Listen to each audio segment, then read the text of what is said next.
Hey guys, what is going on? Thank you for joining us for another episode of Torrevieja Talk. We are now on episode 2. It is myself, Paul, the owner of FootballManagerCentral.com. Chris, Commercial Director at CD Torrevieja. And I'm Paul from the fellow Pena to the FMC, the Mersey Socios of Torrevieja. You will get used to us as the weeks go on. Us three will be back every single week talking all things Torrevieja. So the first topic we're going to get into, which has happened in the last 7 days, was CD Torrevieja playing against Hércules, Chris. Yeah, so Hércules, a Segunda B side, came down to the Vicente Garcia last Friday night. 0-0 draw, but thoroughly entertaining. And to be fair to Torrevieja, we probably should have nicked the game. Hércules had a couple of chances early on, but after that we were pretty much on top and had the better chances. There was no Luis Carlos, having spent last week's Torrevieja talk talking him up all the way. Pedreño decided to leave him on the bench, which was a bit of a shame, but. We had another look at Juan Fran up front. He had a couple of good chances, but was unable to take them. Branny started in an attacking position this time. Again, had a couple of good chances, but was unable to take them. And we had our first proper look at Sanchez, who's just returned from his honeymoon. And he had a very good game in midfield and looks like potentially a good signing for us. So it was a really entertaining game for a 0-0. And again, we've shown that we can keep up with sides that are above us. But as we all know, when it's just going to come down to the league games. I mean, it's all very well playing well in pre-season, but we've got to hit the ground running on that first away game at Ontinian. Yeah, I mean, Paul, I'm sure you're the same as myself. I mean, Torrevieja aren't picking up the victories in pre-season, but we're playing some very, very good sides, and we're pushing them, and we're doing well, in my opinion. Yeah, definitely. I'd have to agree with that. I mean, the sides that we've been playing against, these aren't any easy teams. They're not teams from divisions way below us like other sides have been playing, to get a morale boost and win to get the thing going. We've been playing against, sides, the first 2 games were against sides that were relegated from La Liga. I mean, if that's not a statement of intent that, we want to play against the best and push and challenge ourselves as much as possible. As we always say with pre-season games, it's the performance, not the result that matters. So, the fact that we haven't won a game out of the 5 we've played shouldn't be too much of a worry. I think I would hope, Chris, that the players left the pitch on Friday night with confidence from that. I mean, I understand, as Paul says, a lot of clubs do play the low league sides to get confidence boosts, but I would hope with some of the results that we've managed in pre-season, pushing good, strong clubs to the limit, I would think the players have a lot of confidence in themselves that they can go in against these other teams in competitive games and actually do well. Yeah, definitely. I mean, as you say, we've kept up with these bigger sides, and the sort of the atmosphere around training and around the ground in general has been really positive from the games that we've played. The next couple of games are against teams that are in divisions below us, so we'll start to get a bit more of an indication of maybe what we look like as a complete attacking force. But defensively, especially in the last game, we were much better defensively than we have been so far. So yeah, a lot of confidence has got to be taken from matches today. Fantastic. And what I would say is, unfortunately, we didn't have any highlights from the game, but the images you have seen on the screen while we've been talking about the match were from Objetivo Torrevieja, so thank you very much for the images to them. But following on from the game, Chris, how has the team been over the last 7 days since the last episode of Torrevieja Talk? Has there been any injuries? Are players coming back from injuries? Well, there seems to be a little bit of a concern around Martin at the moment. He's a big centre-back for us. He was out for most of last season with an injury, and he's missed the last couple of pre-season games now. First one, I'd actually thought he was just being rested because he played quite a lot of the matches. But then in the most recent one, he wasn't even on the bench. So it looks like a bit of a niggling hamstring injury, but he suffered with his hamstrings last season. So we're hoping it's not a major reoccurrence of the problem that he had last season. Apart from that, everyone else seems to be sort of fit and well. Again, hopefully that will continue going into the league games. Fantastic, as you say. Hopefully they're going to keep fit and move on to these lesser. I don't want to say lesser clubs; it's a bit disrespectful, but the smaller clubs from Spain who we hopefully can pick up some results against. But in the last 7 days, we've had a couple of movements in the transfer market. Paul, do you want to just mention a couple of them? Yeah, so first off I want to talk about we've taken on a new goalkeeper, Miguel Serna. He's come on board from Marmenor, Club de Football, who actually we're playing next week. Just a quick one. He's actually already played 3 pre-season games for us. He's come on at half time in the last 3 games. So he has shared, the pitch the second half while Oscar's played the first half. Just a quick one on those. He played 32 games last year and only conceded 28, so he's obviously got a lot of quality there. And he obviously helped the side get to the playoffs towards Segunda B, but they weren't successful. His pre-season's not been as good as Oscar's. He's conceded a goal every 27 minutes. Well, obviously Oscar's he's conceded one every 63. So they are obviously top stats, Paul. Top stats. He's the stats man. So obviously, with Oscar, who played every single minute last season, got Player of the Year award in the end of season award. So it's going to take some beating to get him off at the number 1 shirt. But he seems a good guy as a backup anyway. I think the competition just in general though is it's fantastic to see, Chris, and it's what a club needs when you're pushing for promotion. It keeps everyone on the toes every single match. Yeah, definitely. I mean, the guy has played well in his pre-season sort of halves that he's had so far. He seems to be very, very good with his feet, which is probably the one criticism I'd have of Oscar, is that his work on the deck is nowhere near as his superb ability at shot stopping and sort of just doing the more obvious sort of goalkeeping bits. But this guy seems to be very competent in goal ball, so very, very good on the deck. Fantastic. Yeah. Go on, Paul. Any other transfer news you want to talk about? Yeah, in the last couple of days, the latest one that's still quite hot topic or whatever is Quintero. He's a centre back that we got from Jamaica, who we played last week. He didn't actually play in that game, so it wasn't a case of just scouting him on that. He's a 26-year-old, 6-foot guy.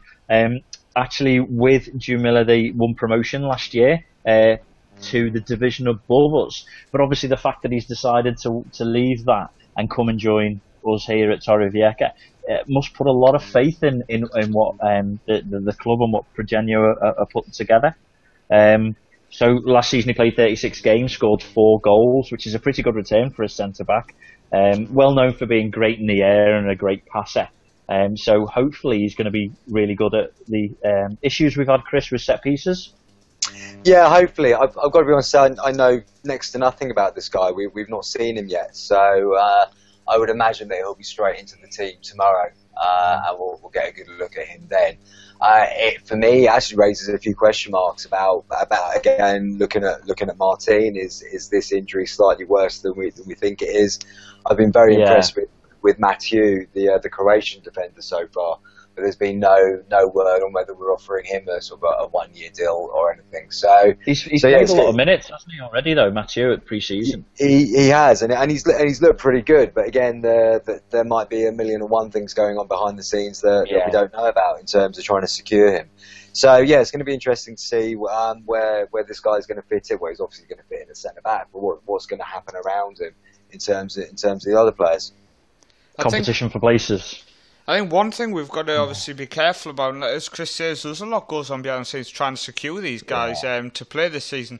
We are pushing bigger clubs far, and we are making them work for the results.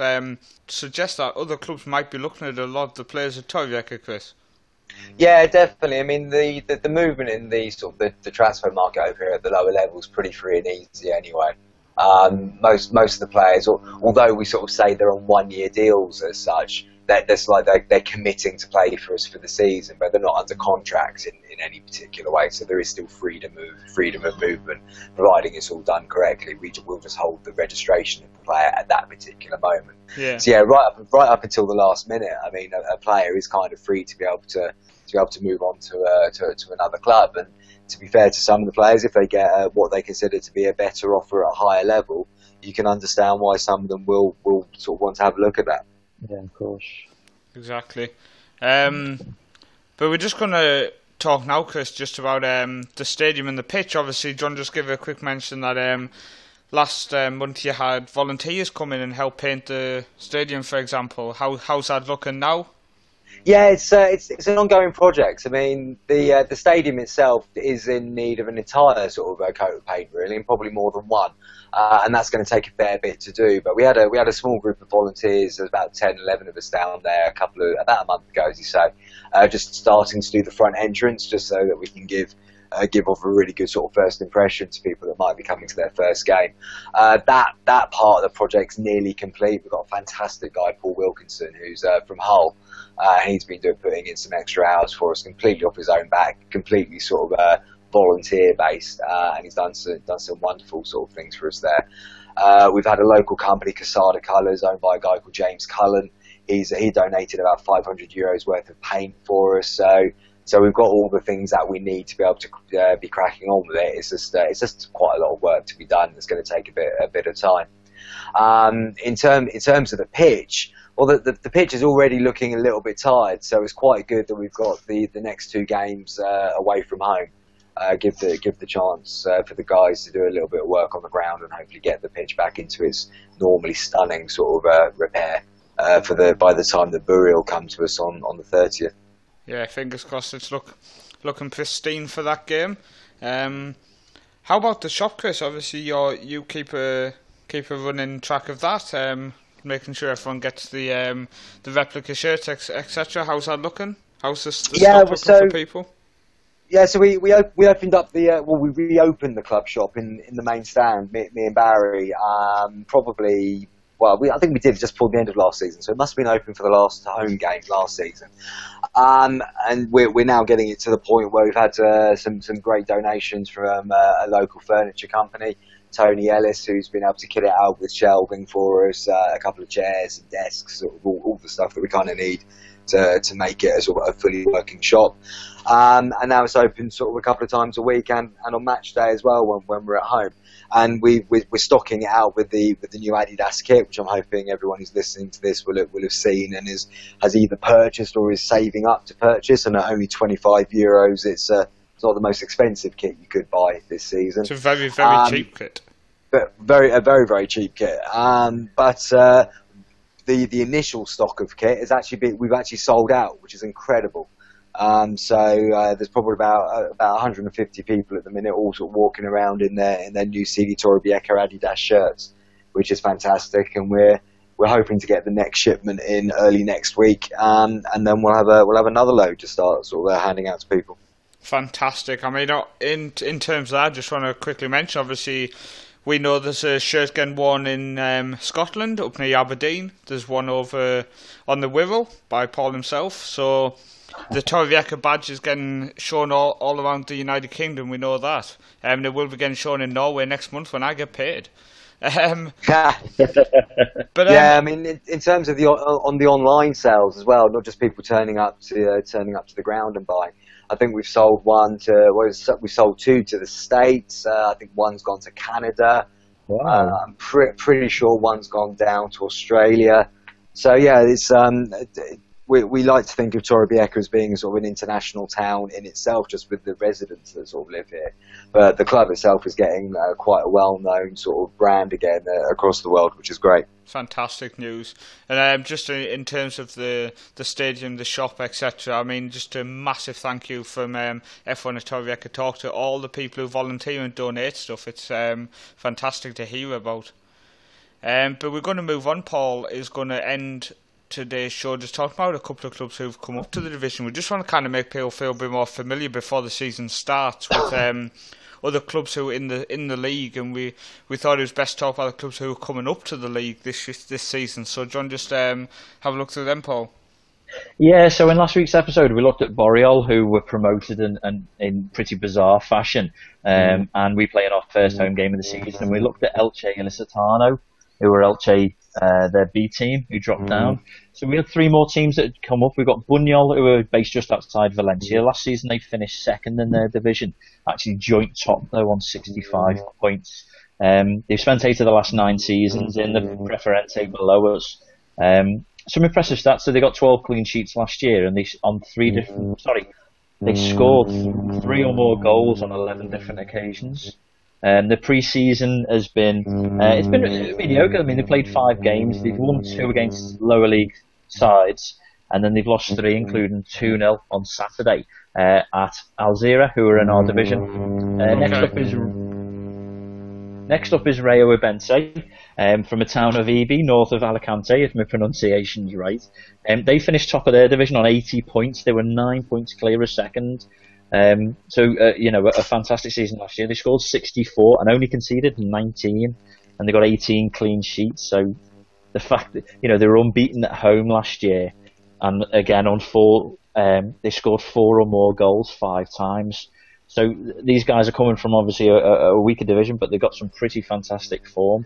However, their pre-season's not carried that on. They played 4 games, and their only win has come against the B team of Hércules, who obviously we played last week, and they got beat 2-1 against Elche's youth team. And then finally we've got Recambios Colón from inside Valencia. Last year, again, they were second in their division on 67 points, just 1 point behind top. They were the highest scoring team of literally any team that's either come up or in our division, was 70 last season, but they did get 13 of those in the last 4 games. And then you compare that to Torrevieja, who got 44 last season. So obviously they had a massive push towards the end of the season to get into them playoff places and into promotion. Their pre-season, they've played 5 so far, won 3, including a 1-0 win against Villarreal C, who were actually, were 4th in our division last year. So, that's some pretty good going.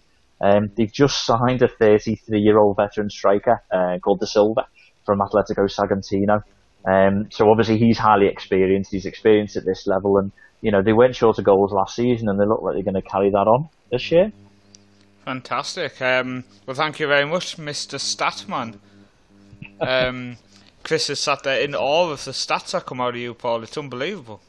I was quickly making notes, so it sounds like I know what I'm talking about at the game tomorrow night. Fantastic. Am I going to have to keep raising my game each week then? You are. I'm going to expect stats every week. So that's the end of the show. We have some fixtures in the next 7 days. So John, just quickly tell us who we're playing, Chris. Yeah, so tomorrow night we are playing at CD Theta of Rojales, which is about a 10-minute journey up the road. And then on Saturday night, we're playing down in San Javier at Murcia. Mar Menor are the opposition. So 2 teams in the division below us, and it'll be a good opportunity for us just to see again how the team's progressing as we lead up to the first league game on the 23rd. Fantastic. Well, let's just hope that CD Torrevieja do us proud in the next 7 days, and we have some good fixtures to talk about. I want to remind everybody to check out www.clubdeportivotorrevieja.com. You can put /en on the end and you will get the English version of that. And also remember to check Torrevieja out on Twitter. The 2 handles, one is at CD Torrevieja and one is at CD Torrevieja_EN.